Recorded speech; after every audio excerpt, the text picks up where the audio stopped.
महमूद मौलवी साहब से पूछते हैं। महमूद मौलवी साहब, जो नवाज शरीफ साहब की हिस्ट्री है वो बड़े अजीबोगरीब उनके ताल्लुकात रहे हैं, 4 दिन नरम 4 दिन गर्म, तो अभी उनको ये जो लाडलापन है ये उनका कितनी देर बरकरार रहेगा? बिस्मिल्लाहिर्रहमानिर्रहीम। देखिए ये वक्त ही बताएगा। मेरे हिसाब से तो ये लाडलापन जो है कुछ दिनों की बात है और चीज़ें चेंज होने में टाइम नहीं लगता। उसकी वजह यह कि अब स्टैब्लिशमेंट को भी ये डिसाइड करना पड़ेगा कि कब तक जो है लाडलों को लेके इस मुल्क के साथ जो है ना मैं कहूँगा खिलवाड़ हो रहा है। उसकी वजह यह है कि हमें डिसाइड करना है कि मुल्क को हम आगे ले जाना चाह रहे हैं या हम यही खेल खेलते रहेंगे। इससे बेहतर तो मेरे ख्याल से एक रेफरेंडम करा लिया जाए और ताकि ये फैसला हो जाए कि प्रेसिडेंशियल फॉर्म ऑफ गवर्नमेंट हो या इस्टेब्लिशमेंट फॉर्म ऑफ गवर्नमेंट हो या पॉलिटिकल फॉर्म ऑफ गवर्नमेंट, तो चल ही नहीं रही है। देखिए ना, अगर हर वक्त हम यही चीज़ों में उलझते रहे, एक पार्टी जाए दूसरी पार्टी आए और वो फिर पीछे वाले को गालियां दे, सारा मलबा पीछे वाले पे फेंके, और ये पिछले 20 साल से तो मेरे ख्याल से सारी कौम देख रही है कि पार्टीज आ रही हैं और जा रही हैं और जितना मलबा है वो दूसरों पर फेंकती जाती हैं।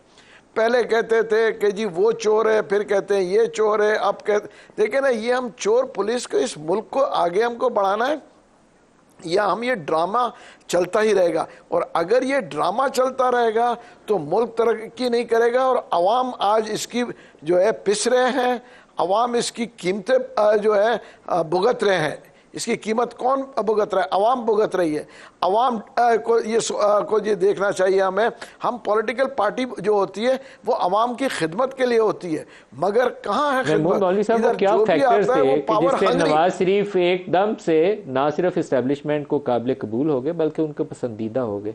ये क्या फैक्टर्स थे ऐसे जिससे ये टर्न अराउंड हुआ है? क्योंकि पिछले चंद साल नहीं बल्कि 10-12 साल, 2011 ऑनवर्ड बहुत इन्वेस्टमेंट होती है।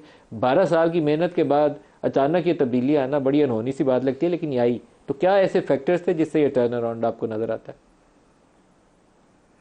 देखिए, जो फैक्टर्स ये थे कि वो जो है जिनको दिया गया था पावर इमरान खान साहब को, वो टोटली अगेंस्ट चले गए आर्मी के और वो इस्टेब्लिशमेंट और आर्मी को डैमेज करने पे आए। देखें, गुफ्तगू तो जब भी जो कहूँगा पॉलिटिकल पार्टीज गवर्नमेंट से उतरती है तो आर्मी और इस्टेब्लिशमेंट को बुरा भला कहती है।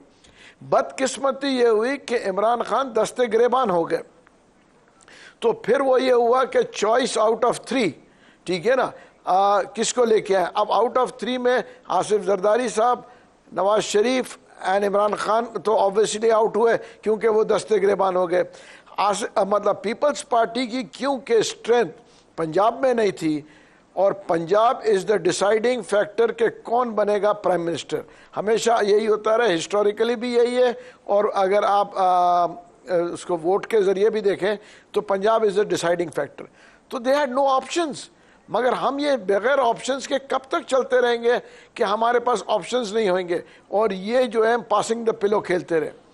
मेरा अच्छा, इसका मतलब ये है कि अगर पंजाब के वोटों के ऊपर ही वजीर आजम बन सकते हैं इसलिए नवाज शरीफ ऑप्शन बने हैं, तो फिर तो आई थिंक वो जो एक्ट कर रहे हैं प्राइम मिनिस्टर इन वेटिंग, तो फिर तो वो हक बजाना है। उनको नजर आ रहा है कि अब उन्हीं की बारी है। नहीं, इसमें तो कोई देखे कोई दो राय नहीं है। पंजाब के वोटों के ऊपर ही प्राइम मिनिस्टर आता है ना। उसकी वजह कि सीटें सब में ज्यादा पंजाब में है, KPK का सीटें और सिंध की सीटें और बलूचिस्तान की सीटें, तो मैं मेजॉरिटी तो पंजाब की सीटें।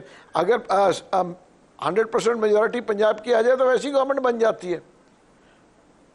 तो आप ये देखें, मगर एक चीज है कि हम सिर्फ यही सोचते, देखिए ना, मियाँ साहब अभी आ रहे हैं, तो लेकिन 17 महीने जो जरदारी साहब ने फिर बयान दिया है, उन्होंने सही बयान दिया है। उन्होंने कहा कि इलेक्शन, नवाज शरीफ को इलेक्शन का इंतजार नहीं है बल्कि इलेक्शन को नवाज शरीफ का इंतजार है। तो फिर उन्होंने दुरुस्त बयान दिया है कि ये एक प्रोसेस है, बस उसमें फॉर्मेलिटीज पूरी करनी है, तो you know the end result already.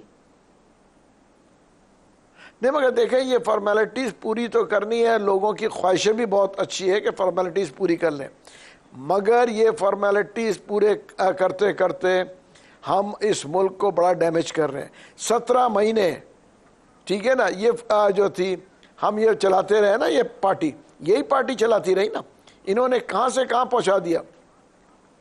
आप ये देखें, क्या लोग भूल गए कि इन महंगाई जो है हिट कहां की 17 महीने में, अब हम उसका मलबा डालें पीछे।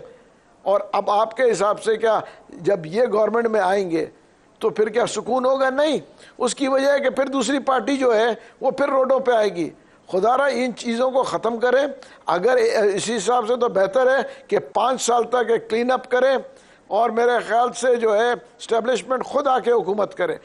आप ये देखें ना, आज कमाल कर रहे हैं आप, टीवी चैनल के ऊपर बैठ के फौज को दावत दे रहे हैं कि इक़्तिदार के ऊपर कब्जा कर ले। सर ये इट्स नॉट डूएबल, ये दुरुस्त नहीं है रास्ता, ये गलत रास्ता है, ये दुरुस्त रास्ता नहीं है। टीवी पे भी नहीं ऐसी बात कहनी चाहिए।